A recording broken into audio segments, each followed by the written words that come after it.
ನಮಸ್ಕಾರ. ಇದು ಸುದ್ದಿ ವಿಶ್ಲೇಷಣೆ. ನಾನು ಶಶಿಧರ್ ಭಟ್. ಇದು ನನ್ನ ಡಿಜಿಟಲ್ ವಾಹಿನಿ ಸುದ್ದಿ ಟಿವಿ.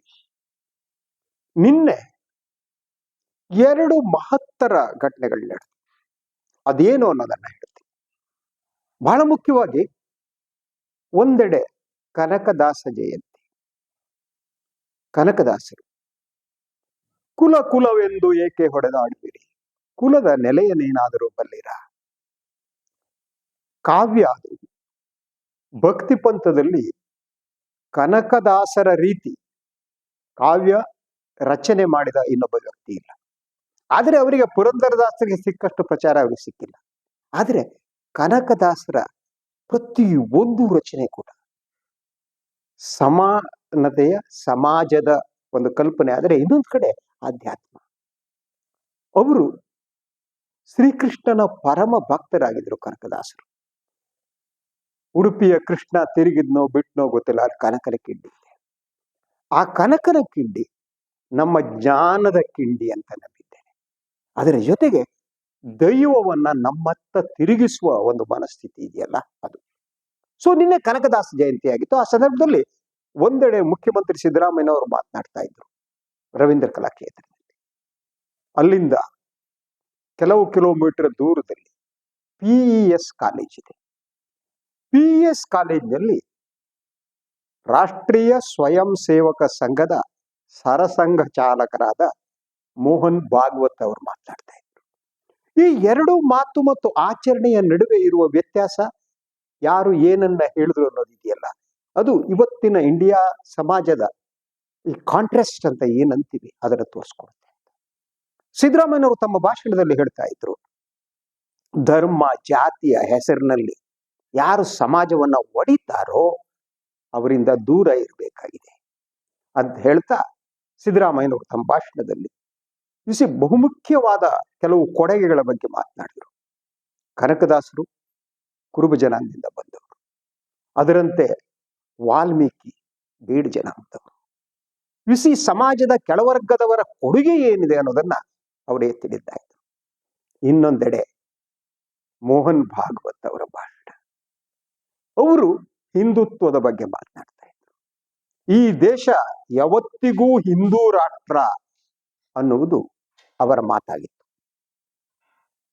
ಅಂದ್ರೆ ಒಂದೆಡೆ ಸಮಾನತೆಯ ಮಾತು ಕಾರ್ಯಕ್ರಮ ನಡೀತಿದ್ರೆ, ಇನ್ನೊಂದೆಡೆ ಸಮಾಜವನ್ನ ಧರ್ಮದ ಹೆಸರಿನಲ್ಲಿ ಒಡೆಯುವ ಕಾರ್ಯಕ್ರಮ, ಭಾಷಣವನ್ನ ಮೋಹನ್ ಭಾಗವತ್ ನಡೆಸ್ತಾ ಇದ್ರು.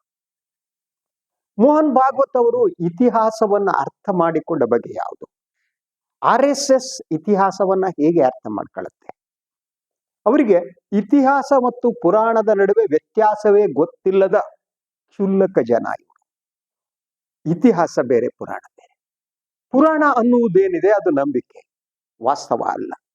ಇತಿಹಾಸ ಅನ್ನೋದು ವಾಸ್ತವ. ಈ ಪುರಾಣ ಇತಿಹಾಸವನ್ನ ಪುರಾಣವಾಗಿಸುವ ಕೆಲಸ ಇದೆಯಲ್ಲ, ಅದು RSS ಮಾಡ್ತಾ ಬಂದಿದೆ. ಹಾಗೆ ನೋಡಿದರೆ ಸೊ ಹಿಂದೂ ರಾಷ್ಟ್ರ ಅನ್ನುವ ಕಲ್ಪನೆ ಏನಿದೆ ಅದು ಬಂದದ್ದು ಯಾವಾಗ? ಹಿಂದೂ ಅನ್ನುವ ಶಬ್ದ ಉತ್ಪತ್ತಿ ಆದದ್ದು ಹೇಗೆ? ಯಾರು ಈ ದೇಶವನ್ನ ಹಿಂದೂ ದೇಶ ಅಂತ ಕರೆದದ್ದು? ಇದ್ರ ಜ್ಞಾನ ಮೋಹನ್ ಭಾಗವತಿಗೆ ಇದೆಯೋ ಇಲ್ಲ?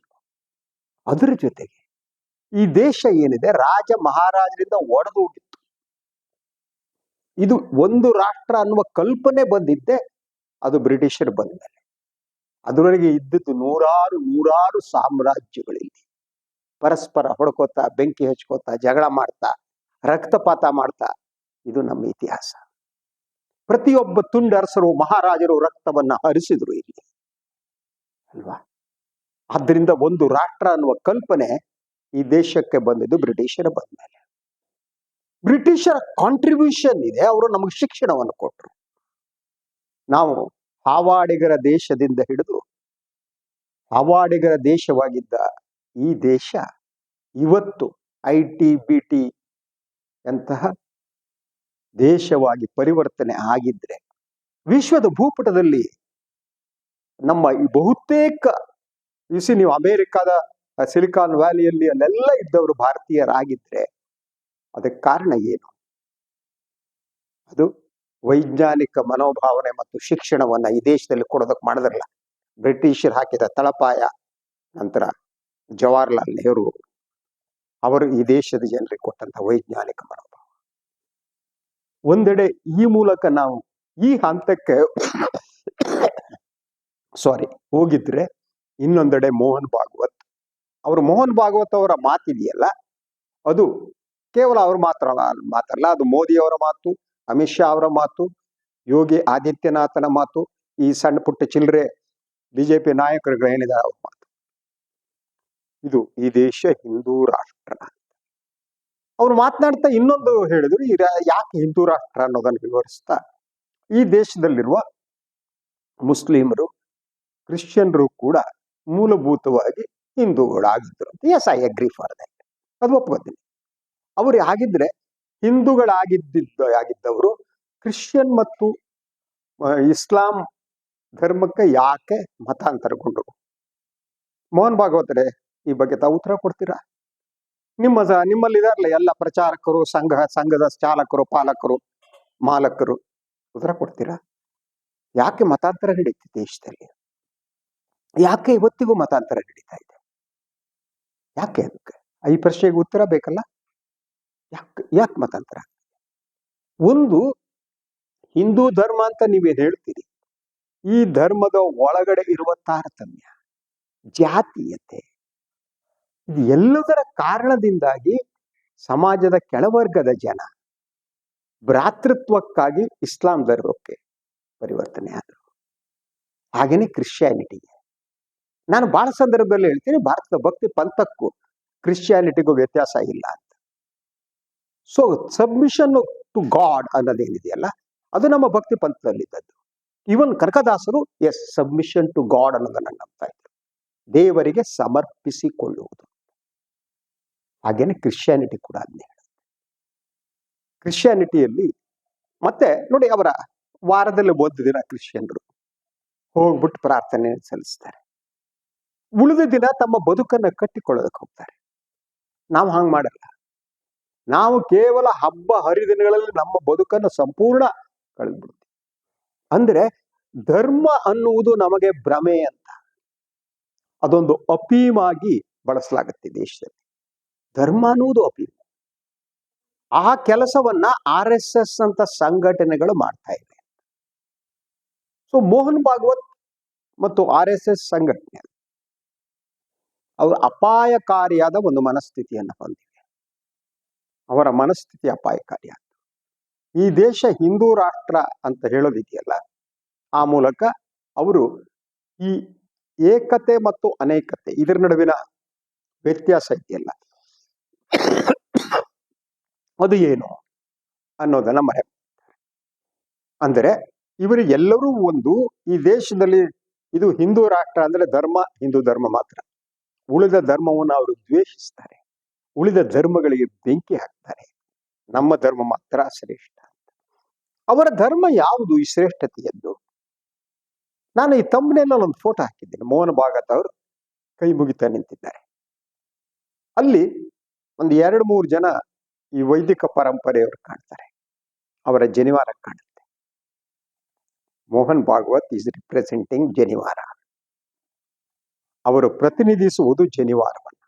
ಜನಿವಾರ ಅನ್ನೋದನ್ನ ಕೇವಲ ನಾನು ದಟ್ ಒಂದು ನೂಲಾಗಿ ನೋಡ್ತಾರೆ, ಅದೊಂದು ಮನಸ್ಥಿತಿಯಾಗಿ ಪರಿಗಣಿಸ್ತಾ ಇದೆ. ದ ಸ್ಟೇಟ್ ಆಫ್ ಮೈಂಡ್ ಅಂತೀವಲ್ಲ, ಆ ಸ್ಟೇಟ್ ಆಫ್ ಮೈಂಡ್ ಅಲ್ಲಿ ಶ್ರೇಷ್ಠತೆ ಇದೆ, ಶ್ರೇಷ್ಠತೆಯ ಪರಿಕಲ್ಪನೆ. ಆದರೆ ನಿನ್ನೆಯ ದಿನ ಕನಕದಾಸರು ಸಮಾನತೆಯ ಬೋಧನೆ ಮಾಡಿದಂಥ ಮಹಾನ್ ಸಂತ, ಅವರ ದಿನಾಚರಣೆಯ, ಅವರ ಜಯಂತಿಯ ಸಂದರ್ಭದಲ್ಲಿ ಇನ್ನೊಂದೆಡೆ ಮೋಹನ್ ಭಾಗವತ್ ಅವರು ಯಾವ ಒಂದು ಸಂಸ್ಕೃತಿಯನ್ನ ಪ್ರತಿಪಾದಿಸ್ತಾರೆ, ನಂಬಿಕೆಯನ್ನು ಪ್ರತಿಪಾದಿಸ್ತಾರೆ, ಅವರು ಆ ನಂಬಿಕೆ ಅದು ಜನಿವಾರದ ನಂಬಿಕೆ. ಅವರ ಮಾತು ಏನಿದೆ ನೋಡಿ, ಒಂದು, ಅವರ ಪ್ರಕಾರ ಹಿಂದೂ ಧರ್ಮವೇ ಶ್ರೇಷ್ಠವಾದ್ದು, ಉಳಿದ ಧರ್ಮಗಳು ಕನಿಷ್ಠ. ಧರ್ಮಗಳಲ್ಲಿ ಇದು ಶ್ರೇಷ್ಠ ಧರ್ಮ, ಇದು ಕನಿಷ್ಠ ಧರ್ಮ ಅಂತಿಲ್ಲ. ಎಲ್ಲ ಧರ್ಮವೂ ಸಮಾನ ದಾರಿಗಳು ಅಷ್ಟೇ. ನಾನನ್ನ ಬಹಳ ಸಂದರ್ಭದಲ್ಲಿ ಹೇಳ್ತಿರ್ತೀನಿ, ಉದಾಹರಣೆಯನ್ನು ಕೊಟ್ಟಿದ್ದೇನೆ 100 ಬಾರಿ. ಏನ್ ಗೊತ್ತಾ, ನಾನು ವಿಜಯನಗರದ ಹತ್ರ ಇರ್ತೀನಿ, ನಾನು ಮೆಜೆಸ್ಟಿಕ್ ಹೋಗ್ಬೇಕು, ನನಗೆ 3-4 ದಾರಿಗಳಿವೆ. ನಾನು ವಿಜಯನಗರದಿಂದ ಓಕ್ಳಿಪುರಂ ಮೂಲಕ ಮೆಜೆಸ್ಟಿಕ್ ಹೋಗ್ಬೇಕು. ಅದೆಲ್ಲ ರೈಟ್ ತಿರ್ಕೊಂಡು ನಾನು ಮೈಸೂರು ರೋಡ್ನ ಮೂಲಕ ಹೋಗಿ ಆ ಫ್ಲೈಓವರ್ ಹತ್ರ ಲೆಫ್ಟ್ ತಿರ್ಕೊಂಡು ಹೋಗ್ಬೋದು. ಬೇಡ ಇನ್ನೂ ಸ್ವಲ್ಪ ಸಮಯ ತಗೊಳ್ಳೋಣ ಅಂತಂದ್ರೆ ನಾನು ವಿಜಯನಗರ ಎಂಟ್ರೆನ್ಸಿಗೆ ಹೋಗ್ಬಿಟ್ಟು ಅಲ್ಲಿಂದ ನವರಂಗ್ ಹತ್ರ ಹೋಗಿ ರಾಜನಗರದ ಮೂಲಕ ಮೆಜೆಸ್ಟಿಕ್ ಹೋಗ್ಬೋದು. ಧರ್ಮಗಳು ಹಾಗೆ ಸರ್, ಧರ್ಮಗಳಂದ್ರೆ ಹಾಗೇನೆ, ಬೇರೆ ಬೇರೆ ದಾರಿಗಳಂತೆ. ಗುರಿ ಇದೆಯಲ್ಲ ಒಂದೇನೆ. ಯಾವುದು ಗುರಿ? ದೈವತ್ವೋ ದೇವರು ಅನ್ನೋದು ಗುರಿ, ಹೋಗಬೇಕಾದ ದಾರಿ. ಆದ್ರಿಂದ ಈ ದಾರಿ ಶ್ರೇಷ್ಠ, ಈ ದಾರಿ ಕನಿಷ್ಠ ಅಂತಿಲ್ಲ, ದಾರಿಗಳೆಲ್ಲ ಒಂದೇ. ಈ ಧರ್ಮಗಳು ಹಾಗೆ, ಅದು ಒಂದೊಂದು ದಾರಿಗಳು. ಮತ್ತು ಎಲ್ಲ ಧರ್ಮದ ಒಳಗಡೆ ಇದೆಯಲ್ಲ, ಅಲ್ಲಿ ಪ್ಲಸ್ ಪಾಯಿಂಟ್ಸ್ ಮತ್ತು ಮೈನಸ್ ಪಾಯಿಂಟ್ಸ್ ಎಲ್ಲ. ಯಾಕಂದ್ರೆ ಧರ್ಮ ಅನ್ನುವುದೇನೆ ನಿಮ್ಮನ್ನು ಸ್ಟ್ಯಾಗ್ನೇಟ್ ಮಾಡ್ತಾ ಹೋಗುತ್ತೆ. ನಿಮ್ಮ ಪ್ರಶ್ನಿಸುವ ಗುಣವನ್ನ ಧರ್ಮ ಕಸಿದುಕೊಳ್ಳುತ್ತೆ. ಯಾಕಂದ್ರೆ ಅದು ನಂಬಿಕೆಯನ್ನ ಮೇಲೆ ನಿಂತಿರುತ್ತೆ. ಧರ್ಮಗಳು ನಿಂತಿರುವುದ ನಂಬಿಕೆ ಮೇಲೆ. ನೀವು ಪ್ರಶ್ನಿಸಿದ್ರೆ ಆ ಧರ್ಮ ನಿಮ್ಮನ್ನ ಧರ್ಮದ್ರೋಹಿ ಅನ್ನತ್ತೆ. ಇದು ಎಲ್ಲ ಧರ್ಮಗಳ ಅಪಾಯ. ಆದ್ರಿಂದ ಧರ್ಮ ಒಂದು ಕಾಲದ ಜೊತೆ ಮುಖಾಮುಖಿ ಆದ್ರೆ ಮಾತ್ರ ಅದಕ್ಕೆ ಪ್ರಸ್ತುತತೆ ಬರುತ್ತೆ. ಅದಿಲ್ಲದೆ ಪ್ರಸ್ತುತ ಅಲ್ಲ. ಬಹುತೇಕ ಧರ್ಮಗಳು ಯಾಕೆ ಪ್ರಸ್ತುತ ಅಲ್ಲ ಅಂದ್ರೆ ಅವು ನಿಂತ ನೀರಾಗಿವೆ, ಹರಿಯುವ ನದಿ ಆಗಿಲ್ಲ. ನದಿ ಹರಿದು ಸಮುದ್ರವನ್ನ ಸೇರುವಂತೆ ಧರ್ಮ ಸೇರಿಸ್ತಾ ಇಲ್ಲ. ಅದಕ್ಕೆ ಗುರಿ ಮುಖ್ಯ ಆಗಿಲ್ಲ.